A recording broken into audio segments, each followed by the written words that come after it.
നമസ്കാരം, ഞാൻ ബിജി ഷോളൂർ. പ്രൊഫഷണലി ഒരു ഫുൾ ടൈം ട്രേഡറാണ്. നമുക്ക് നിഫ്റ്റിയുടെ സിറ്റുവേഷൻ നമുക്ക് നോക്കാം. വരും ദിവസങ്ങളായാലും നമുക്ക് നിഫ്റ്റിയെ മാനേജ് ചെയ്യേണ്ടത് എങ്ങനെയാണ്, ആയിട്ടുള്ള സപ്പോർട്ട് റെസിസ്റ്റൻസ് എന്താണ് നമുക്ക് നോക്കാം. അതിന് മുൻപ് തന്നെയായിട്ട് നിഫ്റ്റിയുടെ ഒരു കറണ്ട് സിറ്റുവേഷൻ മനസ്സിലാക്കുക, എങ്ങനത്തെ രീതിയിലാണ് നിഫ്റ്റി ഇപ്പോൾ വർക്ക് ചെയ്യുന്നത്. നിഫ്റ്റിയെ കുറിച്ച് നമ്മൾ കഴിഞ്ഞ ദിവസങ്ങളിലൊക്കെ ഡീറ്റെയിൽ ആയിട്ടുള്ള വീഡിയോ നൽകിയിരുന്നു. ഈ ഒരു ഹയർ ലെവൽ, അതായത് 25,200 200ന്റെ മുകളിൽ വളരെ സ്ട്രോങ് ആയിട്ടുള്ള റെസിസ്റ്റൻസ് ഏരിയ ആണ്. ഈ ഒരു ഏരിയയിൽ നമ്മൾ അലേർട്ട് നൽകിയിരുന്നതാണ്. കഴിഞ്ഞ ആഴ്ചകളിൽ തന്നെ ഈ ഒരു ഏരിയ അലേർട്ട് നൽകിയിരുന്ന ഏരിയ ആണ്.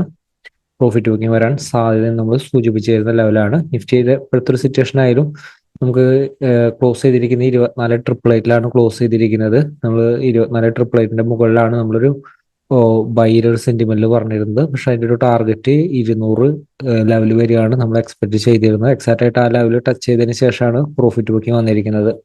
ഇപ്പൊ നിഫ്റ്റിയിൽ ഈ ഒരു കറണ്ട് സിറ്റുവേഷൻ ആയാലും നമുക്ക് അത് എങ്ങനെ മാനേജ് ചെയ്യാം. കറണ്ട് സിറ്റുവേഷൻ, നിഫ്റ്റി ഇപ്പോഴത്തെ സിറ്റുവേഷനിൽ ഒരു കൺസോൾട്ടേഷൻ ലെവലാണ് നിലനിൽക്കുന്നത്. അതുകൊണ്ട് തന്നെ നമുക്കൊരു സഡൻ ആയിട്ടുള്ള ഒരു ഫാള് വരും ദിവസങ്ങളിൽ എക്സ്പെക്ട് ചെയ്യാൻ പറ്റുമോ ചോദിച്ചാൽ, നമുക്ക് സപ്പോർട്ടായിട്ട് കാണുന്നത്, മെയിൻ ആയിട്ടുള്ള ഒരു സപ്പോർട്ടായിട്ട് കാണുന്നത് നിഫ്റ്റിക്ക് ലോവർ ലെവലിൽ ഈ ഒരു ലെവലാണ് നിഫ്റ്റിയുടെ സപ്പോർട്ടായിട്ട് നിലനിൽക്കാൻ സാധ്യത. അതേപോലെ തന്നെയാണ് നിഫ്റ്റി മുകളിലേക്കായാലും ഹയർ ലെവലിലേക്ക് ഒരു ബ്രേക്ക് ഔട്ട് പോലെ നടത്തിയിട്ടാണ് ഈ ഒരു നിലനിൽപ്പ് വന്നിരിക്കുന്നത്. എപ്പോഴും ആ ഒരു കൺസോളിഡേഷൻ റേഞ്ചിലെ break out, false break out ആണ് സംഭവിക്കാറ്. കൃത്യമായിട്ട് അത് മാർക്കറ്റിനെ മനസ്സിലാക്കിയിട്ട് ചെയ്താലാണ് അത് മാനേജ് ചെയ്യാൻ പറ്റുള്ളൂ. വരും ദിവസങ്ങളായാലും ഈ ഒരു ലെവലിലായാലും നിഫ്റ്റിയുടെ സപ്പോർട്ടായിട്ട് നിലനിൽക്കാനും സാധ്യത. അതിനുശേഷം ഈ ഒരു ലെവലിന്റെ താഴത്തേക്ക് ബ്രേക്ക് ചെയ്താലാണ് ക്ലോസിംഗ് ലെവലിൽ ഇതിന്റെ താഴത്തേക്ക് നിലനിർത്തി കഴിഞ്ഞാൽ നിഫ്റ്റിയിൽ ലോങ് ടൈം ട്രെൻഡ് റിവേഴ്സലിന് സാധ്യതയുണ്ട്. ഈ സ്ട്രോങ് ആയിട്ടുള്ള അപ്പ് മൂവ്മെന്റിന്റെ റിവേഴ്സൽ ഇതിന്റെ ഒരു താഴെയാണ് സംഭവിക്കുന്നത്. പക്ഷെ ഈ ഒരു റേഞ്ചിൽ നിഫ്റ്റി എങ്ങനെ നിലനിൽക്കും എന്നതിനെ അടിസ്ഥാനമാക്കിയായിരിക്കും നിഫ്റ്റിയിലെ വരാൻ പോകുന്ന ഒരു ദിവസങ്ങളുടെയും മൂവ്മെന്റ് നമുക്ക് പറയാനായിട്ട് സാധിക്കുന്നത്. അപ്പൊ നമുക്ക് വരും ദിവസങ്ങളിലായാലും നിഫ്റ്റിനെ ഇൻട്രാഡേയിൽ മാനേജ് ചെയ്യാനുള്ള സപ്പോർട്ട് റെസിസ്റ്റൻസ് നോക്കാം. നമ്മൾ കഴിഞ്ഞ ആഴ്ച മുതൽ പറയുന്നതാണ് ഇൻട്രാഡേയിൽ മാനേജ് ചെയ്യാൻ കൃത്യമായിട്ട്.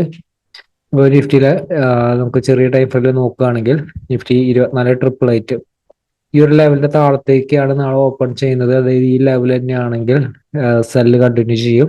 മാർക്കറ്റിൽ സഡൻ ആയിട്ടുള്ള ഒരു ഫാള് മാർക്കറ്റിൽ കിട്ടും. എപ്പോഴും ശ്രദ്ധിക്കുക. അപ്പോൾ 24,888 മുകളിലേക്ക് നിലനിർത്തിയിട്ടാണ് നിഫ്റ്റിയുടെ ഒരു ഓപ്പണിംഗ് നിലനിൽക്കുന്നതെങ്കിൽ ഒരു താൽക്കാലികമായിട്ടുള്ളൊരു ബൗൺസിന് സാധ്യതയുണ്ട്. പക്ഷെ അടുത്ത റെസിസ്റ്റൻസ് ലെവൽ വരെയാണ്. എപ്പോഴും ആ ഒരു എപ്പോഴും ബൗൺസ് ചെയ്യുമ്പോഴായാലും കൃത്യമായിട്ടുള്ള സപ്പോർട്ട് ചെയ്യുന്ന കൃത്യമായിട്ടുള്ള എൻട്രി കിട്ടിയാൽ മാത്രം യൂട്ടിലൈസ് നമുക്ക് ചെറിയ ടൈം ഫ്രെയിമിൽ നോക്കാം. ചെറിയ ടൈം ഫ്രെയിമിൽ നോക്കുമ്പോൾ എക്സാക്റ്റ് ആയിട്ട് മനസ്സിലാക്കി തരാനായിട്ട് സാധിക്കും. നമുക്ക് ഇതൊരു 5 മിനിറ്റിൽ നോക്കുകയാണെങ്കിൽ 5 മിനിറ്റിൽ ഇമ്മീഡിയറ്റ് ആയിട്ടുള്ള റെസിസ്റ്റൻസ് നമുക്ക് വരുന്നത്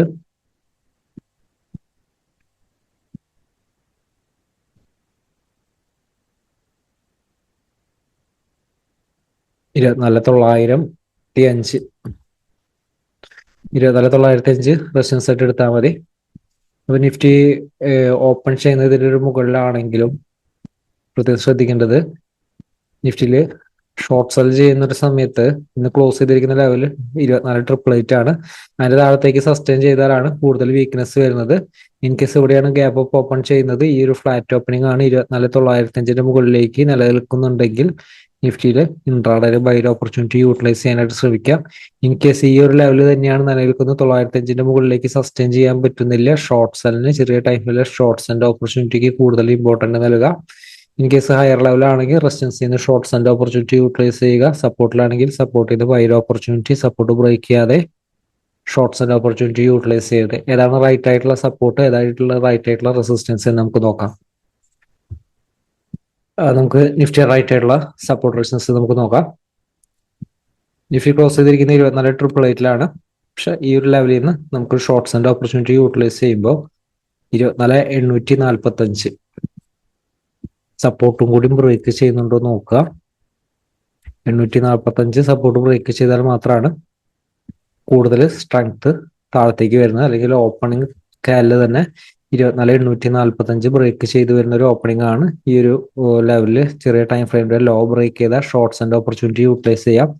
അടുത്ത സപ്പോർട്ട് 24,750 ആണ്. നല്ല സപ്പോർട്ടാണ്.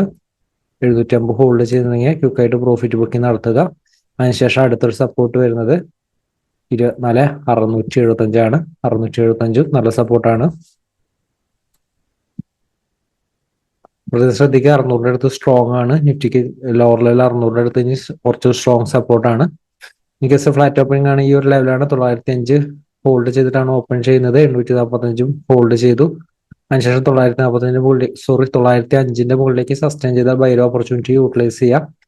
റെസിസ്റ്റൻസ് പറയുന്നത് ശ്രദ്ധിക്കുക, ഈ ഒരു റെസിസ്റ്റൻസുകൾ ബ്ലൂ ലൈനിൽ മാർക്ക് ചെയ്തിരിക്കുന്ന മൈനർ ആയിട്ടുള്ള റെസിസ്റ്റൻസുകളാണ്. വളരെ സ്ട്രോങ് ആയിട്ടുള്ള റെസിസ്റ്റൻസ് 25,030 അടുത്താണ് വരുന്നത്.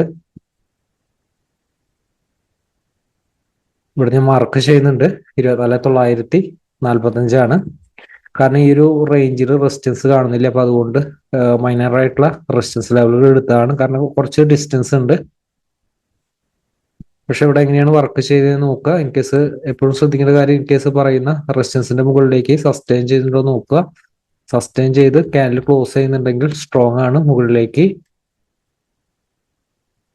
ബൗൺസ് ചെയ്യാനുള്ള സാധ്യത കൂടുതലാണ്. അഗ്രസീവ് ഷോർട്ട്സിന്റെ ഓപ്പർച്യൂണിറ്റി എപ്പോഴും സപ്പോർട്ട് ലെവലിന്റെ താഴത്തേക്ക് നിലനിർത്തുമ്പോൾ മാത്രമാണ്. 25,000 ഇൻ കേസ് ഓപ്പൺ ചെയ്യുന്നത് 25,000 മുകളിലാണ്. 25,000, 25,030 സ്ട്രോങ് ആയിട്ടുള്ള റെസിസ്റ്റൻസ് ആയിട്ട് ആക്ട് ചെയ്യും. 25,000 താഴത്തേക്ക് സസ്റ്റെയിൻ ചെയ്താൽ മാത്രം. ഈ ലെവലാണ് ഓപ്പൺ ചെയ്യുന്നത്. 25,000 താഴത്തേക്ക് ഓപ്പൺ ചെയ്താൽ ഷോർട്ട്സിന്റെ ഓപ്പർച്യൂണിറ്റിക്ക് മാത്രം ഇമ്പോർട്ടൻസ് നൽകുക. ക്വിക്ക് ആയിട്ടുള്ള ഒരു ഫാള് മാർക്കറ്റിൽ കിട്ടും. 24,900 ടെസ്റ്റ് ചെയ്യാനുള്ള ഒരു സാധ്യത കൂടുതലാണ്. അതുപോലെ തന്നെ നിഫ്റ്റിയിലെ ഓപ്പണിംഗ് 25,030 മുകളിലേക്ക് സസ്റ്റെയിൻ ചെയ്താൽ ബൈ ട്രെൻഡിലാണ്. അതേപോലെ തന്നെ റെസിസ്റ്റൻസിന്റെ മുകളിൽ സസ്റ്റെയിൻ ചെയ്താൽ ബൈ സെന്റീവിലാണ്. 945 റെസിസ്റ്റൻസ് ഹോൾഡ് ചെയ്തുകൊണ്ട്, സപ്പോർട്ട് ഹോൾഡ് ചെയ്തുകൊണ്ട് 962 മുകളിലേക്ക് സസ്റ്റെയിൻ ചെയ്താൽ ബൈ ആണ്. 945 സ്റ്റോപ്പ് ലോസ് പ്ലേസ് ചെയ്തുകൊണ്ട് ബൈ ഓപ്പർച്യൂണിറ്റി യൂട്ടിലൈസ് ചെയ്യാം. അല്ലെങ്കിൽ നിഫ്റ്റിയുടെ സിറ്റുവേഷൻ ഇൻ കേസ് ഓപ്പൺ ചെയ്യുന്ന ഗ്യാപ്പ് അപ്പ് ഓപ്പണിംഗ് ആണ്, റെസിസ്റ്റൻസിന്റെ താഴെയാണ്. ചെറിയ ടൈമിൽ ലോ ബ്രേക്ക് ചെയ്ത ഷോർട്ട്സിന്റെ ഓപ്പർച്യൂണിറ്റി യൂട്ടിലൈസ് ചെയ്യുക. ഈ റേഞ്ച് വളരെയധികം ഇമ്പോർട്ടന്റ് ആണ്. ഈ റേഞ്ചിൽ ഹോൾഡ് ചെയ്യുന്നതനുസരിച്ച് തീരുമാനങ്ങൾ എടുക്കാം. മാർക്കറ്റിന്റെ വലിയ ഓപ്പർച്യൂണിറ്റി ആയിട്ട് നമുക്ക് ഒരു ദിവസം അപ്ഡേറ്റിൽ വീണ്ടും കാണാം. ഡീറ്റെയിൽ ആയിട്ടുള്ള മാർക്കറ്റ് അനാലിസിസ് ആയിട്ട് നമുക്ക് കാണാവുന്നതാണ്.